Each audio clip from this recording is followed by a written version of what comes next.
గతంలో నువ్వు విమర్శించావు, మీరు ఎట్లా ఇస్తారు, చెప్పినటువంటి మాటకు కట్టుబడి మీరు 12,500 ఇవ్వాలని నిలదీశావు.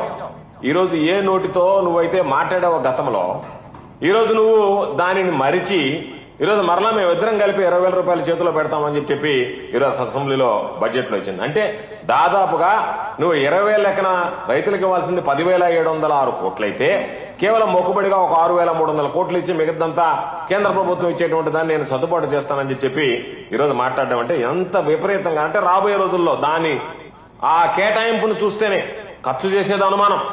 నువ్వు ఆ కేటాయింపులు ఏమాత్రం ఖర్చు చేస్తావనేది అనుమానం. అయినా సరే రైతులకు నువ్వు సంబంధించినటువంటి అన్నదాత సుఖీభావ కేటాయింపులు చూస్తేనే ఎంతమంది రైతులకు నువ్వు కోత పెట్టాలనేటువంటి ఆలోచనతో ఉన్నావనేటువంటిది స్పష్టంగా అర్థమవుతుంది. అందుకే చంద్రబాబు నాయుడు చెప్తూ ఉంటాడు, సంక్షోభంలో అవకాశాలను వెతుక్కోవాలి అని చెప్పి. ఈరోజు పాపం మిర్చి రైతులు ఇబ్బందుల్లో ఉంటే, కొన్ని దగ్గరలా ఇతర పంటలకు సంబంధించి వరి దగ్గర నుంచి అన్ని రకాల పంటలకు సంబంధించినటువంటి రైతులు ఇబ్బందులు పడుతుంటే ధరల స్థిరీకరణ నిధి దానిని కేవలం 300 కోట్ల రూపాయలు పెట్టి వీటినన్నిటినీ నేను అధిగమిస్తానని చెప్తే మరలా పాపం ఆయన ప్రఖ్యాత శాస్త్రవేత్త, నాకు తెలిసి ఆయన పేరును కూడా స్ఫురించేటువంటి అవకాశం మీకు లేదు స్వామినాథన్ గారి. ఆయన వ్యవసాయం సక్రమంగా లేకపోతే ఇంకేది సక్రమంగా సాగే అవకాశం లేదు అని చెప్పారు. అంటే మీరు ఇచ్చినటువంటి బడ్జెట్ లో వ్యవసాయానికి మీరు కేటాయించినటువంటి నిధులు, మీ ఆలోచన విధానం సక్రమంగా లేకపోతే 62% ఆధారపడి జనాభా ఉండేటువంటి గ్రామీణ ప్రాంతాల్లో ఉండేటువంటి రైతులు మీ బడ్జెట్ ఏ విధంగా ఉంటుందనేటువంటిది అర్థం చేసుకోవచ్చు. ఎప్పుడైనా సరే వ్యవసాయం అనేటువంటిది చంద్రబాబు అధికారంలోకి వస్తే గాడి తప్పుతుంది. ప్రతి విషయంలో విత్తన పంపిణీ దగ్గర నుంచి, ఎరువుల పంపిణీ దగ్గర నుంచి, ఎంఎస్పీ దగ్గర నుంచి ప్రతి విషయంలో మీ పరిపాలన గాడి తప్పుతుంది. అంటే దాని అర్థం రైతుల పట్ల మీకున్నటువంటి నిర్లక్ష్యం, రైతుల పట్ల మీకు చిత్తశుద్ధి లేకపోవడం. ఈరోజు మీరు మాట్లాడుతున్నారు మిర్చి రైతులకు సంబంధించి ఎన్ని గ్యారంటీలు చేశారు. జగన్మోహన్ రెడ్డి గారు మిర్చి యార్డుకు పోయి చెందాక మిన్నకున్నారు. జగన్మోహన్ రెడ్డి గారు పోయి రాగానే రకరకాలైనటువంటి ప్రారంభించారు. నువ్వు 40 సంవత్సరాలు అనుభవం ఉందన్నావు, దాదాపుగా 15 సంవత్సరాలు ముఖ్యమంత్రిగా పనిచేశావు.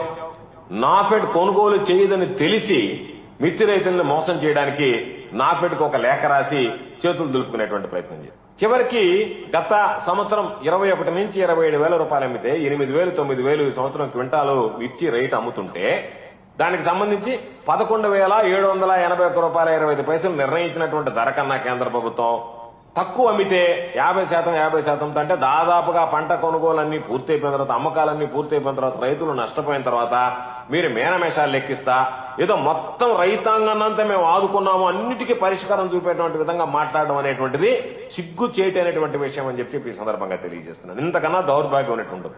అదేవిధంగా ఈరోజు విత్తనం దగ్గర నుంచి పంటల అమ్మకం వరకు ఆర్బీకే వ్యవస్థ ఉన్నది. దాన్ని నిర్వీర్యం చేస్తూ ఎక్కడ అగ్రికల్చరల్ బడ్జెట్ లో ఆర్బీకే ప్రస్తావనే లేకుండా, అంటే జగన్మోహన్ రెడ్డి గారు తీసుకొచ్చినటువంటి ఆ వ్యవస్థ ప్రజల్లో ఉండకూడదు, ఆ వ్యవస్థ బాగుందని చెప్పి ప్రజలు మాట్లాడుకోకూడదు. కాబట్టి రైతులకు అది ఉపయోగంగా ఉన్నా సరే దాన్ని నిర్వీర్యం చేసి జగన్మోహన్ రెడ్డి గారి మార్కు పరిపాలన రైతులకు సంబంధించి ఇవ్వకూడదు అనేటువంటి ఒక దుర్మార్గం అనేటువంటి ఆలోచనతో ఈరోజు రైతు భరోసా కేంద్రాలకు సంబంధించి దాని ఊసే లేకుండా మాట్లాడడం జరిగింది. ఈరోజు అగ్రిటెక్ దిశగా వెళ్తామని చెప్పి చంద్రబాబు నాయుడు చెప్తున్నారు. ఈరోజు ఆర్బీకే లాంటి వ్యవస్థ లేకుండా వ్యవసాయంలో నువ్వు ఏ విధంగా ముందడుగు వేయగలవు, వ్యవసాయానికి సంబంధించి ఏ విధంగా సాంకేతిక పరిజ్ఞానాన్ని అందిపుచ్చుకోగలవు అనేటువంటిది మాత్రం చెప్పేటువంటి పరిస్థితులు లేడు.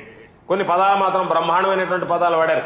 స్మార్ట్ అగ్రికల్చర్, ప్రెసిషన్ అగ్రికల్చర్, ఇటువంటి కొత్త కొత్త పదాలన్నీ వాడారు. ఈ రకంగా నేను వ్యవసాయాన్ని తీసుకొస్తానని చెప్పి ఈ రోజు మీకు అందుబాటులో ఉన్నటువంటి టెక్నాలజీని ఉపయోగించుకోలేక, ఏమీ చేయలేక ఆర్బీకేలో కేసుకోలు ఉన్నాయి, వాటితో పాటు ఈరోజు యాప్లు ఉన్నాయి, అదేవిధంగా కాల్ సెంటర్లు ఉన్నాయి. వీటన్నిటికీ సంబంధించి దూరం చేసి రైతులకు సంబంధించి ఎప్పటికప్పుడు ఛానల్స్ ఉన్నాయి, టీవీల ద్వారా ఈరోజు ప్రసారం చేయడానికి ఆర్బీకే ఛానల్స్ ఉన్నాయి. వీటన్నిటినీ పక్కన పెట్టి నేను సాంకేతికను అందిపుచ్చుకొని నేను బ్రహ్మాండంగా స్మార్ట్ అగ్రికల్చర్, ప్రెసిషన్ అగ్రికల్చర్ అంటే ఏ విధంగా నువ్వు అడుగులు వేస్తావంటే నువ్వు చెప్పేటువంటిది వేరు, చేసేటువంటిది వేరు. కాబట్టి మాటలకి పరిమితం తప్ప చేతలు ఇది సాధ్యం కాదనేటువంటిది ఉన్నటువంటి వ్యవస్థలను నిర్వీర్యం చేసేటువంటి దాని మీద ఈరోజు ఇది నిజంగా రైతులకు సంబంధించి ఒక బ్లాక్ డేగా మనం ఆలోచన చేసేటువంటి పరిస్థితి.